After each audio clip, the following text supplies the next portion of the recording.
প্রিয় বন্ধুরা, জ্ঞান আমরা জানি দুই প্রকার। একটা হচ্ছে আক্ষরিক জ্ঞান, আর একটা হচ্ছে আল্লাহ প্রদত্ত আধ্যাত্মিক জ্ঞান। আধ্যাত্মিক জ্ঞান শিখতে কারোর কাছে যেতে হয় না মুর্শিদ ছাড়া।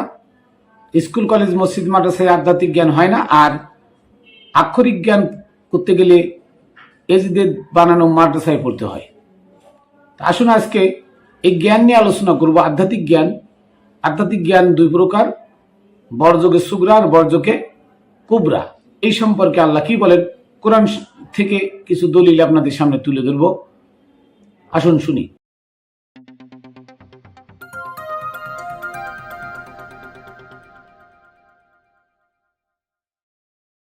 বিসমিল্লাহির রহমানির রহিম। আসসালাতু ওয়াসসালামু আলাইকা ইয়া রাসূলুল্লাহ, আসসালাতু ওয়াসসালামু আলাইকা হাবিবাল্লাহ, আসসালাতু ওয়াসসালামু আলাইকা ইয়া শাফিউল মুজনিবিন, আসসালাতু ওয়াসসালামু আলাইকা নূরে মুজাসসাম রাহমাতাল লিল আলামিন, আসসালাতু ওয়াসসালামু আলাইকা ইয়া শের খুদা মুশকিল কুশা আলী মুর্তাজা আলাইহিস সালাতু ওয়াসসালাম, আসসালাতু ওয়াসসালামু আলাইকা ইয়া খাতুনে জান্নাত ফাতিমাতুজ জোহরা সাইয়্যিদাতুন নিসাইল জান্নাহ আলাইহিস সালাতু ওয়াসসালাম, আসসালাতু ওয়াসসালামু আলাইকা ইয়া ইমাম হাসান মুর্তাজা সাইয়্যিদা শাবাবি আহলিল জান্নাহ আলাইহিস সালাতু ওয়াসসালাম, আসসালাতু ওয়াসসালামু আলাইকা ইয়া শুহাদায়ে আজম শুহাদায়ে কারবালা মাওলা ইমাম হুসাইন সাইয়্যিদা শাবাবি আহলিল জান্নাহ আলাইহিস সালাতু ওয়াসসালাম।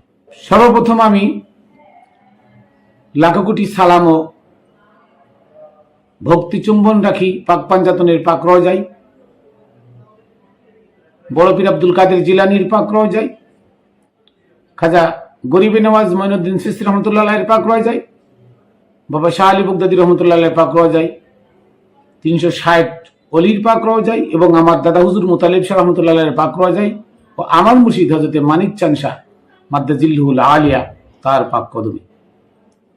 সাথে সাথে আমি আরো সালাম জানাই দেশে বিদেশে যারা যেখানে আছেন, যারা সর্বক্ষণ আমাকে ভিডিও বানাতে সহযোগিতা করেন, যারা আমাকে সর্বক্ষণ নজরদারিতে রাখেন, আমাদের সুবিধা অসুবিধা সর্বক্ষণ যারা ফোন দিয়ে খবর নেন, সাথে সাথে যারা আমাদেরকে মেরে ফেলার হুমকি দেন, আমাকে বিশেষ করে মেরে ফেলার হুমকি দেন, গালি দেন, তাদেরকেও আমি সালাম ও অভিনন্দন জানাই।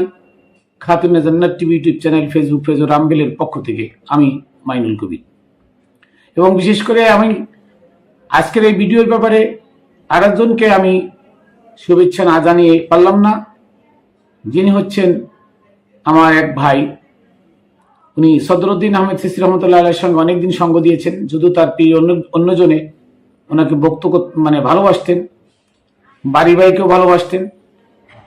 তো ওনার নামটা আমি আজকে এখানে স্পেশালি বলতে চাই যে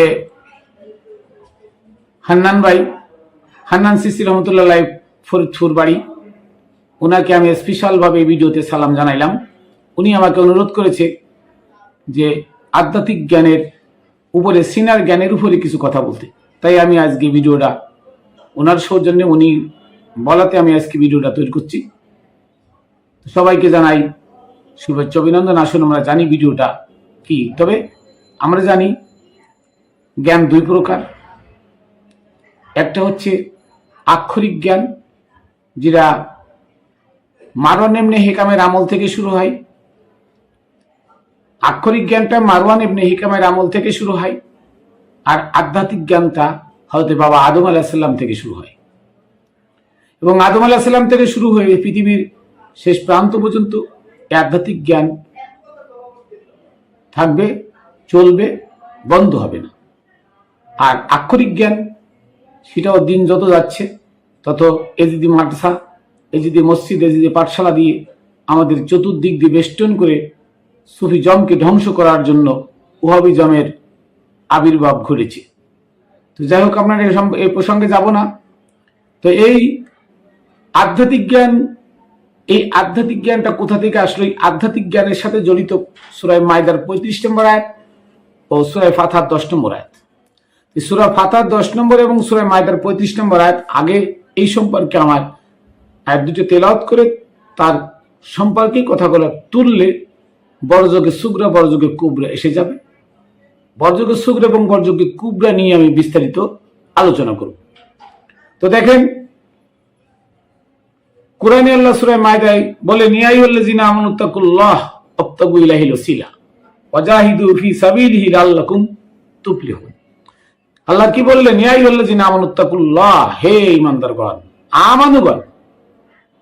ইয়া আইয়ুহান নাস বললে সকল মানুষদেরকে বলা হতো, সকল মানুষদের মধ্য হতে আল্লাহ বাছাই করে নিলেন আমানুগণ, আমানুদেরকে। কারা আমানু?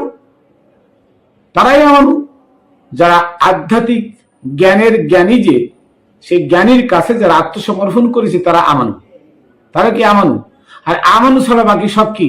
নাস, ইনসান। বাকি সব কি? ইনসান। তো ইয়াইয়ুহান নাস বলে না, এখানে ইয়াইয়ুহাল্লাযিনা আমানু, হে আমানুগণ।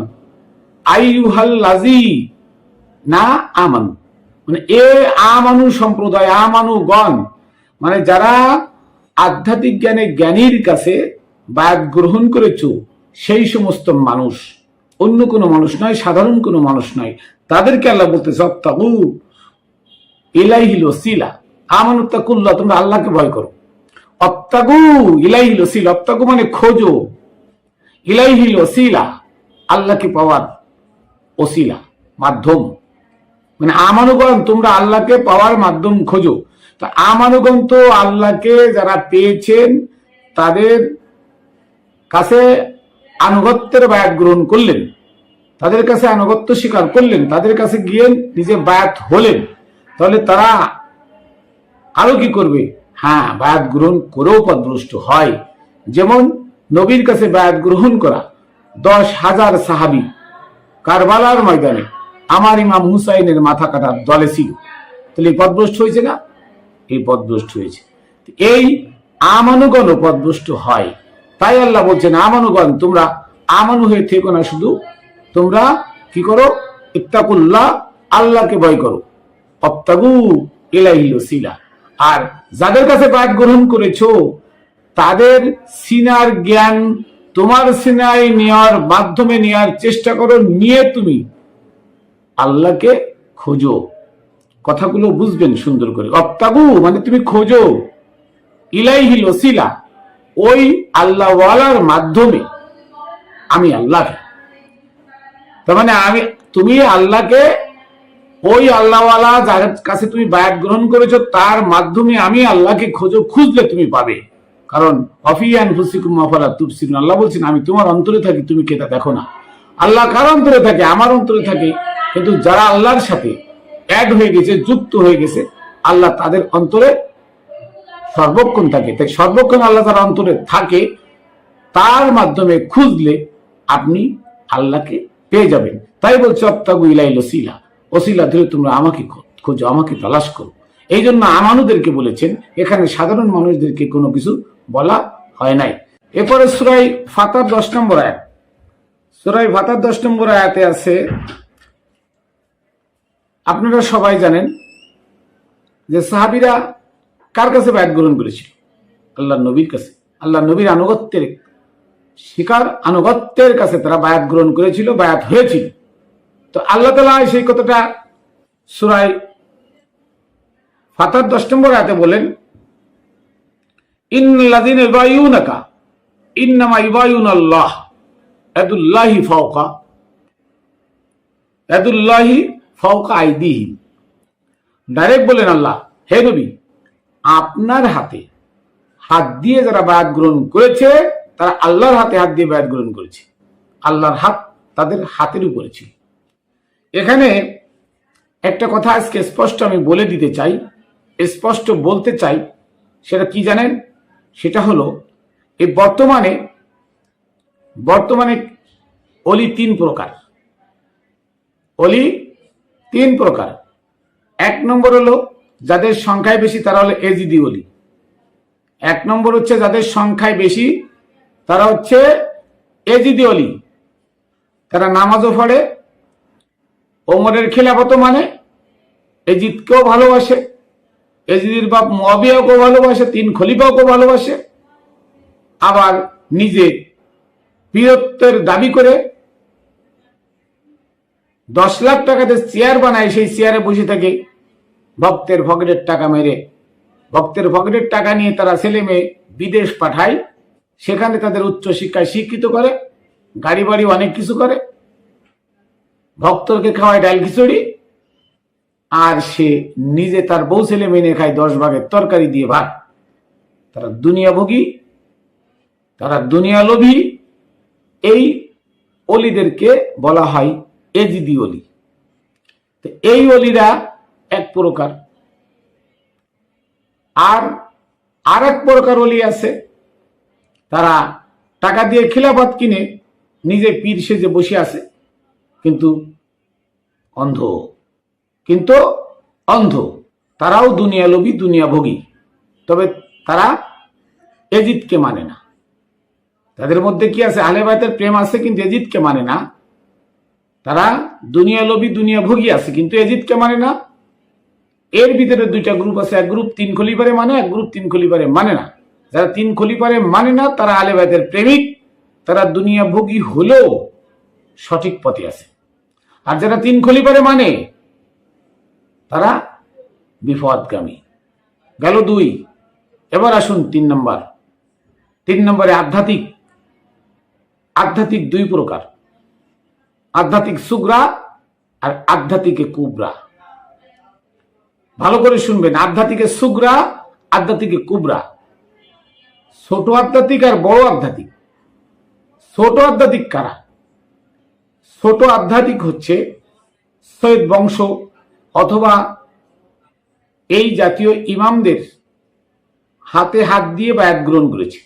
কি দিয়ে? হাতে হাত দিয়ে বায়াত গ্রহণ করেছে। তাদের ভিতরে আধ্যাত্মবাদ, তাদের মুর্শিদের ওসিলা অনেক সময় পায়, অনেক সময় পায় না। তারা নিজেরা যদিও অন্ধ হয়, তারপরও তারা মুয়াবিয়াকে মানে না, 3 খলিফারে মানে না। তারা খোদ আহলে বায়তের প্রেমিক বা সৈয়দ বংশের সাথে কানেক্টেড। এমন আধ্যাত্মিক আছে, তারা হাতে হাত দিয়ে বায়াত করায়। কিন্তু সব যে হাতে হাত দিয়ে বায়াত করাতে হবে এইটা কিন্তু ঠিক না। আর এই হাতে হাত দিয়ে বায়াত যারা করায় তারাই বলে যদি কেউ হাতে হাত দিয়ে বায়াত না করে সে বায়াতের আনুগত্যের বায়াত সে স্বীকার করা হলো না, সে বিপদগামী।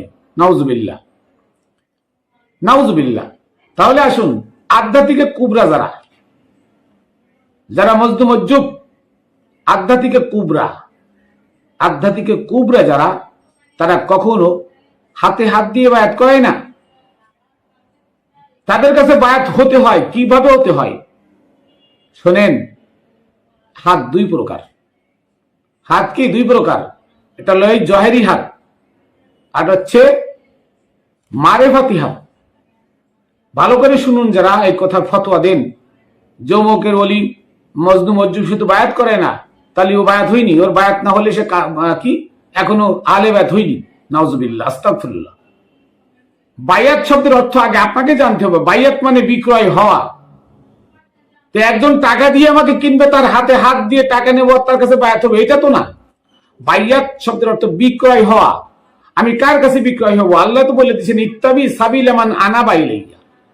ওই সমস্ত লোকের কাছে আনুগত্য করো, ওই সমস্ত লোকের আনুগত্য করো, ওই সমস্ত লোকের কাছে বায়াত হও যারা আমার নিকট ধাবিত। সিবগাতাল্লাহি ওয়া মান আহসানু মিনাল্লাহি সিবগা, যারা আমার রঙে রঙিন হয়ে গেল, সেই সমস্ত লোকের কাছে গিয়ে বায়াত হও। তো বায়াত হও মানে কি? নিজেকে বিক্রয় করে দেওয়া। রসুলের হাতে হাত দিয়ে বায়াত হয়েছিল। কোন হাতে হাত দিয়ে? এই বাহ্যিক হাতে নাকি মারেফাতি হাতে? কেউ দেখেছিলেন কোন হাতে হাত দিয়ে বায়াত হয়েছে? না, কেউ দেখেননি। বায়াত হচ্ছে, শুনে রাখেন, আল্লাহ কুরআনে বলছেন আল্লাহুম আয়ুনুন লা ইবসিরুনা বিহা, সূরা মাইদার ভিতর আল্লাহুম আয়ুনুন লা ইবসিরুনা বিহা, তাদেরকে দুটো চোখ দিয়ে দেখে না। আল্লাহুম আযানুন লা ইসমিউনা বিহা, তাদেরকে দুটো কান দিয়ে শুনে না। তার যার ভিতরে দুটো চক্ষু আছে, ভিতরে দুটো কান আছে, তার ভিতরে দুটো হাত আছে। তার কি ভিতরে 2টা হাত আছে। আল্লাহর ওলি যারা, আধ্যাত্মিকে কুবরা যারা মজদুম মজ্জুব, যারা আল্লাহর রঙে রঙিন হয়ে আল্লাহর সাথে মিশে গেছে, যারা আল্লাহর সাথে একাকার হয়ে গেছে, যাকে দেখলে সঙ্গ আল্লাহকে দেখা হয়, সেই মজনু ওলিরা তো কাউকে হাত দিয়ে বায়াত করায় না। তাদের কাছে নিজের বায়াত হতে হয়। কি করে বায়াত হতে হয়? যে আমি আমার জানমাল, ইজ্জত আবরু, আমার এহুকাল ফরকাল সবকিছু তোমার পদচরণে বিক্রয় করে দিলাম। তুমি কিনে নাও, আজ থেকে আমি তোমার গোলাম। এইটাই হচ্ছে বায়াত, এটাই হচ্ছে আধ্যাত্মিক কুবরার কাছে বায়াত। হাত দিয়ে আপনি কি বায়াত করালেন বলেন? হাত দিয়ে কি? হাতের পরে হাত দিলে বায়াত হয়ে গেল? হাত দুই প্রকার, শুনে রাখুন, হাত দুই প্রকার। আমি বলে দিচ্ছি কি হাত। হাত দুই প্রকার, একটা হচ্ছে জাহেরি হাত, একটা হচ্ছে বাতিনি হাত। বাতিনি হাতটা কেমন জানেন?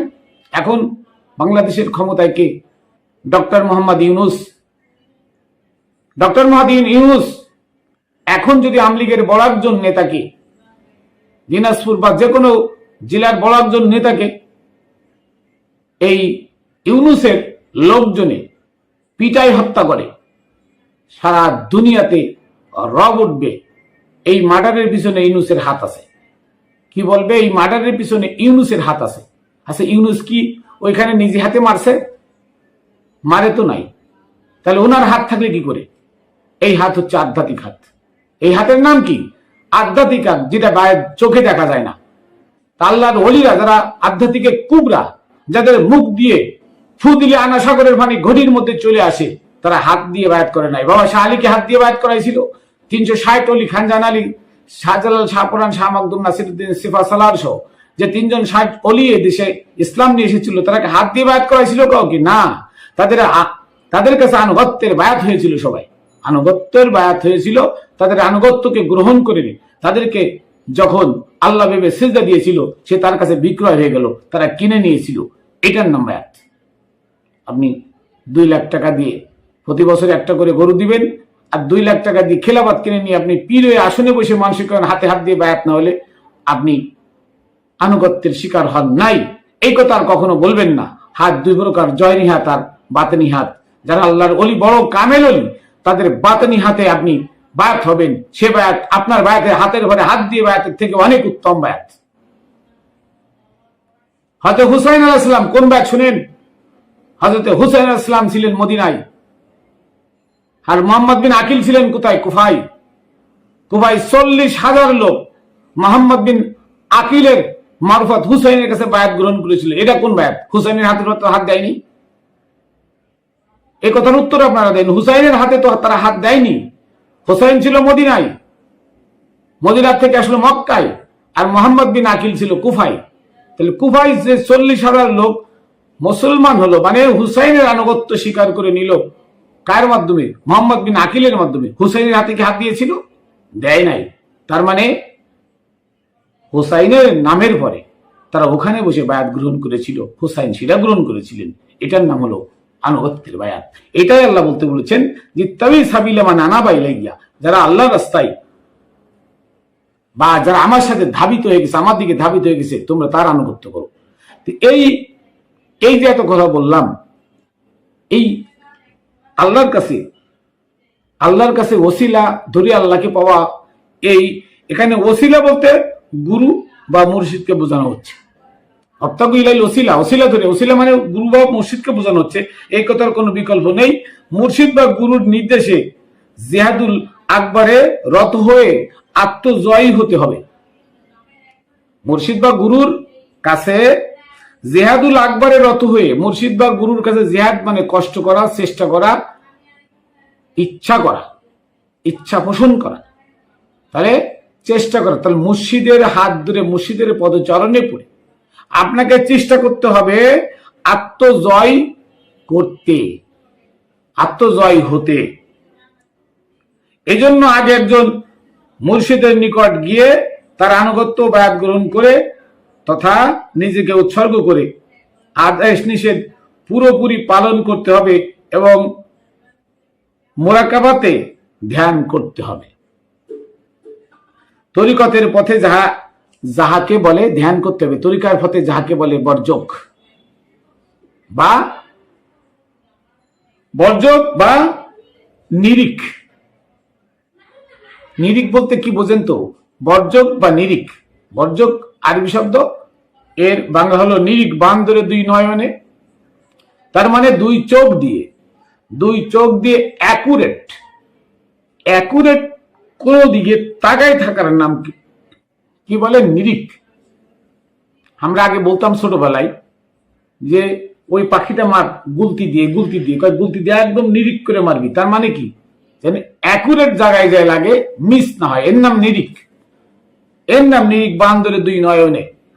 তো এই বর্জক মানে নিরিখ বলা হয়। আর জ্ঞান ব্যতীত বর্জক ঠিক থাকে না। কোন জ্ঞান? সিনার জ্ঞান। সিনার যে জ্ঞান, এই জ্ঞানকে বলা হয় আধ্যাত্মিক জ্ঞান, এলমে মারফত। এটা কি বলা হয়? এলমে মারফত। এটাকে বলা হয় এলমে লাদুন্নি। এই এলমে লাদুন্নি ব্যতীত আপনার বর্জক ঠিক থাকবে না। আপনি গুরু নাই, আপনি যতই বর্জক করেন বর্জক কাজে আসবে না। কারণ ওসিলা ধরে, গুরু ধরে, অলি মুর্শিদ ধরে, রাসুল ধরে, এই অলি মুর্শিদ রাসুল হাদি, আপনারা ভালো করে শোনেন, অলি মুর্শিদ রাসুল হাদি, চারটে শব্দ ব্যবহার হয়েছে। পীর, এই পীর হলো পার্সি শব্দ, আরবিতে ব্যবহার হয়েছে চারটা শব্দ, অলি রাসুল মুর্শিদ হাদি, অলি রাসুল মুর্শিদ হাদি। এই চারটা শব্দ মিলে একটা, চারটা শব্দ মিলে কি একটা। যেমন আম্মা, মাগো, মা, এই যে ডাকে না, এমন এই চারটা শব্দ মিলে একটা, তার মানে হচ্ছে গুরু। এক কথায় কি, অলি রাসুল মুর্শিদ হাদি মানে গুরু। এই গুরুর কাছে বায়াত না হয়ে আপনি এলমে লাদুন্নি, এলমে মারফত অর্জন করতে হলে গুরুর ওসিলা ধরে আপনাকে ধ্যানে বসতে হবে। আর সেই ধ্যানটা হতে হবে এলমের গুরুর থেকে এলমে লাদুন্নি নিয়ে বর্জক বা নিরিখ ঠিক রেখে আপনাকে ধ্যান করতে হবে।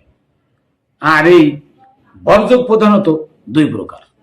এই বর্জক দুই প্রকার। একটা হচ্ছে বর্জকে সুগ্রা, আরটা হচ্ছে বর্জকে কুবরা। বর্জকে সুগ্রা কি আর বর্জকে কুবরা কি? বর্জকে সুগ্রা হচ্ছে ফানাফিল্লা, যেটা শেষ হয়ে যাবে। ফানাফিল্লা বলতে যেটা নশ্বর, ফানাফিল্লা আর বাকাবিল্লা, মানে বাকাবিল্লা যেটা শেষ হবে না, আর ফানাফিল্লা যেটা শেষ হয়ে যাবে, নশ্বর মানে যেটা থাকবে না। আর যেটা থাকবে তার নাম বাকাবিল্লা, ওটা হচ্ছে বর্জকে কুবরা।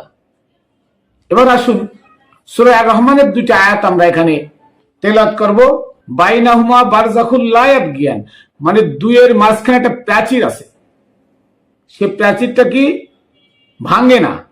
ওই প্রাচীর তার থেকে কি, সেখানে কি আছে, লুলু আর মারজান আছে। এই প্রাচীরটা ভাঙে না, দুইয়ের মাঝখানে একটা বাঁধ আছে, এক সাইডে লুলু আর এক সাইডে মারজান।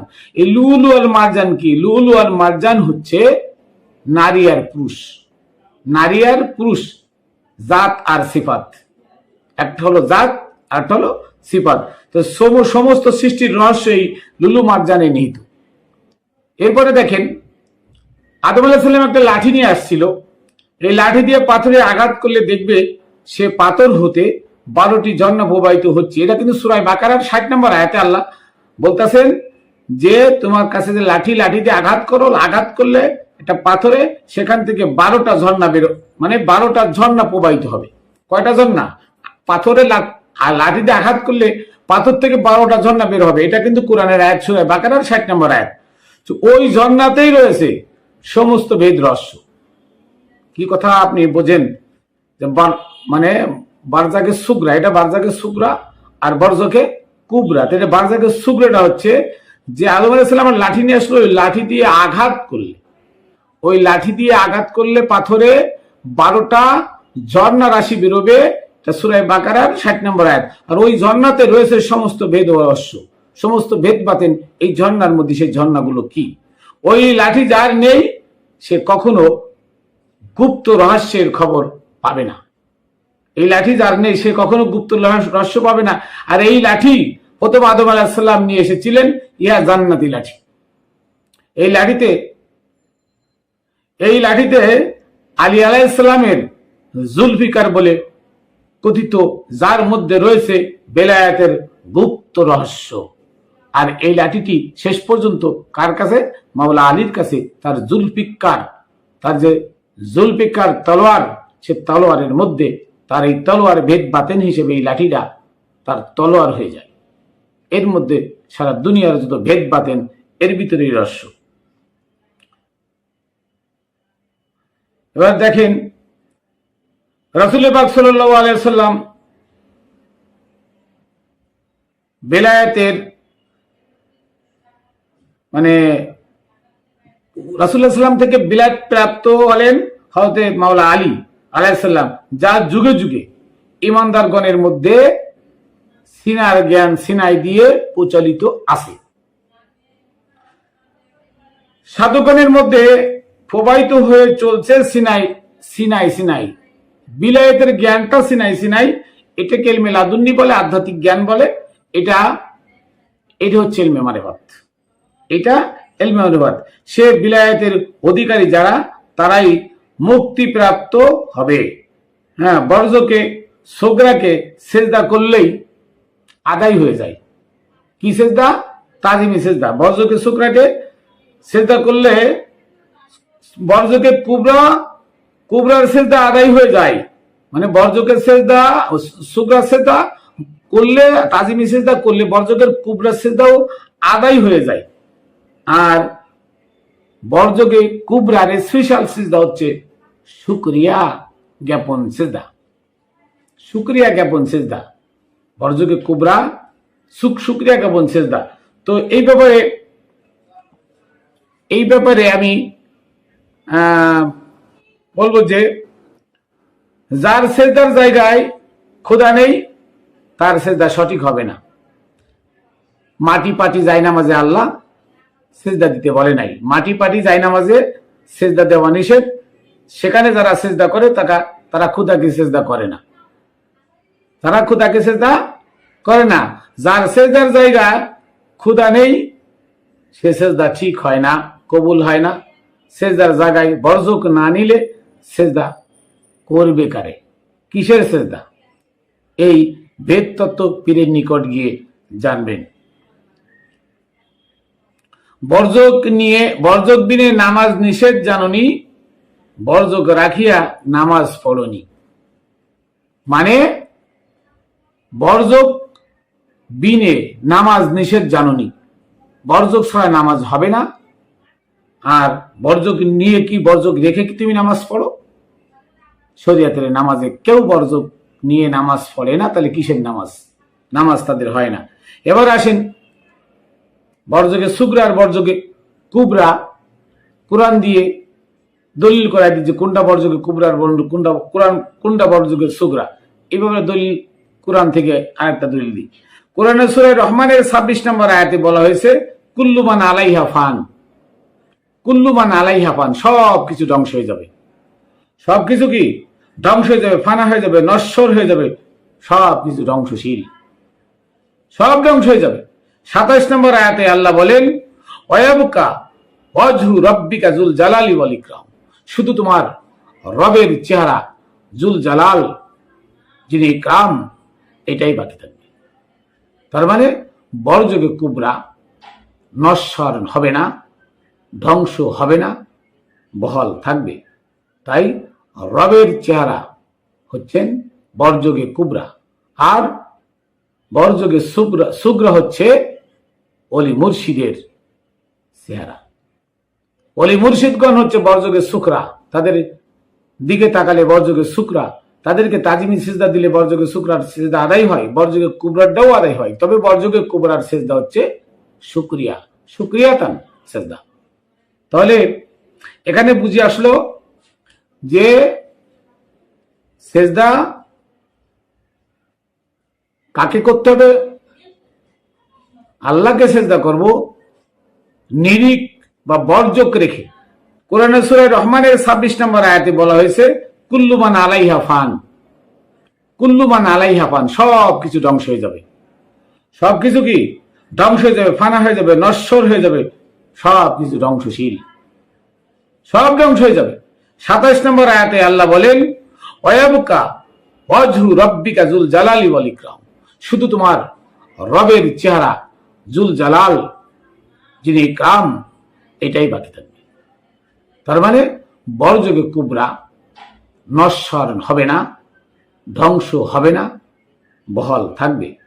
তাই রবের চেহারা হচ্ছেন বর্জকে কুবরা। আর বর্জকে সুগ্রা হচ্ছে অলি মুর্শিদের চেহারা। অলি মুর্শিদগণ হচ্ছে বর্জকে সুকরা, তাদের দিকে তাকালে বর্জকে সুকরা, তাদেরকে তাজিমি সিজদা দিলে বর্জকে সুকরার সিজদা আদায় হয়, বর্জকে কুবরারটাও আদায় হয়। তবে বর্জকে কুবরার সিজদা হচ্ছে শুকরিয়াতান সিজদা। তাহলে এখানে বুঝে আসলো যে সিজদা কাকে করতে হবে? আল্লাহকে সিজদা করব নিরিক বা বর্জক রেখে। আর বর্জক ছাড়া সিজদা করলে সে সিজদা মাটি ফাটি যায় নামাজে সিজদা করলে সিজদা আল্লাহ পায় না, ওখানে বর্জক নাই। তাই বর্জকের সুগরা আল্লাহর অলিদের পদচরণে নিজের আনুগত্যকে তাদের আনুগত্যকে নিজে স্বীকার করে সেখানে কি বর্জকে তাদের রেখে সিজদা দিলে নামাজ হয়, যেটাকে তাজিমি সিজদা বলে, আল্লাহ পায়। অন্যথায় মাটি ফাটি যাই নামাজে সিজদা দিলে আল্লাহ পায় না, ওটাকে বর্জকে বলে না, বর্জকের সুগরার আন্ডারে ওটা নাই। ওটা হচ্ছে শরিয়াতের খেলতামাশা, ওমরের শরিয়াতের খেলতামাশা। আর বর্জকে কুবরা যেটা নস্বাত, যেটা কখনো শেষ হবে না, আজীবন থাকবে, ওইটা বর্জকে কুবরা। তো কথা বলতে বলতে অনেকই বলে ফেললাম। তো দেখেন কোরআনে তো আরো অনেক কথা আছে, তো বলা হয় না, মানে ভিডিওটা অনেক লম্বা হয়ে যায়।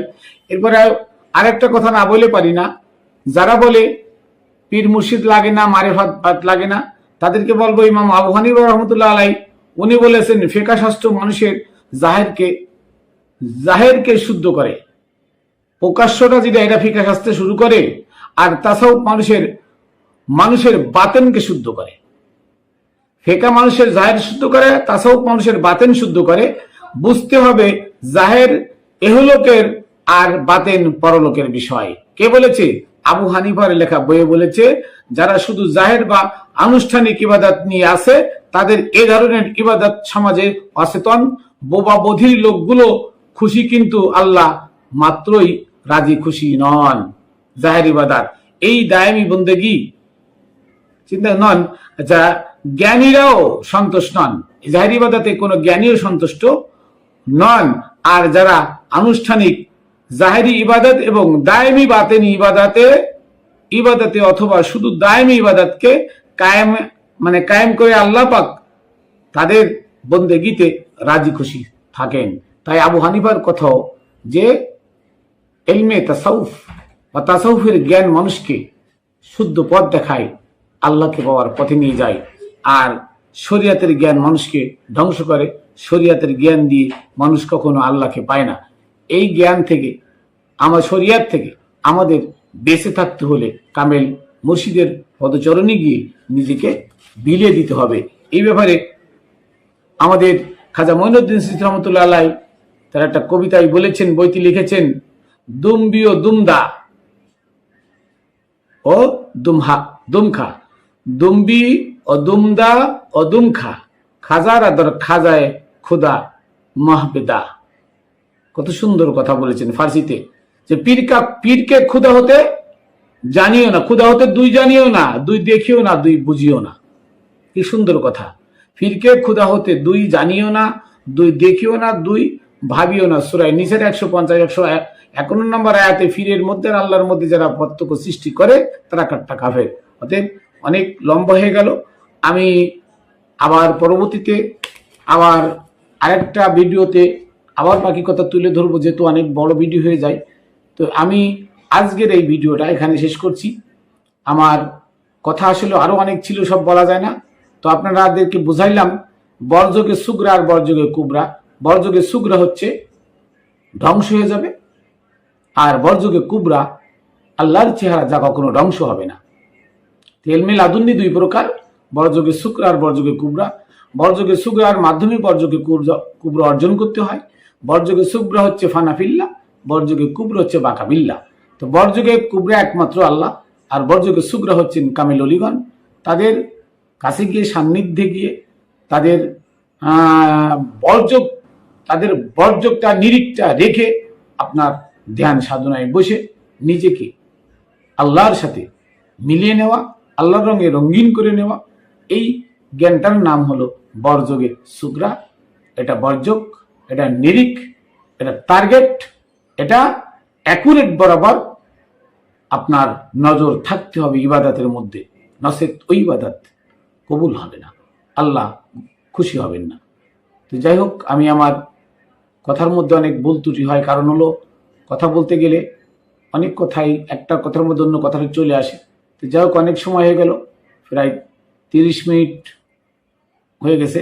আমি আজকের মতো এখানে শেষ করছি। আপনারা আমাকে দোয়া করবেন, আমি যেন আপনাদেরকে আরো ভালো ভালো ভিডিও দিতে পারি, ভালো ভালো সত্য কথাগুলো তুলে ধরতে পারি। তো পাক পাঞ্জাতনের পাক কদমে, বাবা শাহ আলী বগদাদী রহমতুল্লাহ পাক কদমে, আমার মুর্শিদ মানিক চান শাহ রহমতুল্লাহ পাক কদমে আমার সালাম ভক্তি রেখে Khatune Jannat TV YouTube channel, Facebook page ও রামবেলের পক্ষ থেকে শুভেচ্ছা অভিনন্দন জানিয়ে এখানে শেষ করছি। ওমা তৌফিক ইল্লা বিল্লাহ। ভালো থাকবেন সবাই, আমার জন্য দোয়া করবেন। জয় গুরু।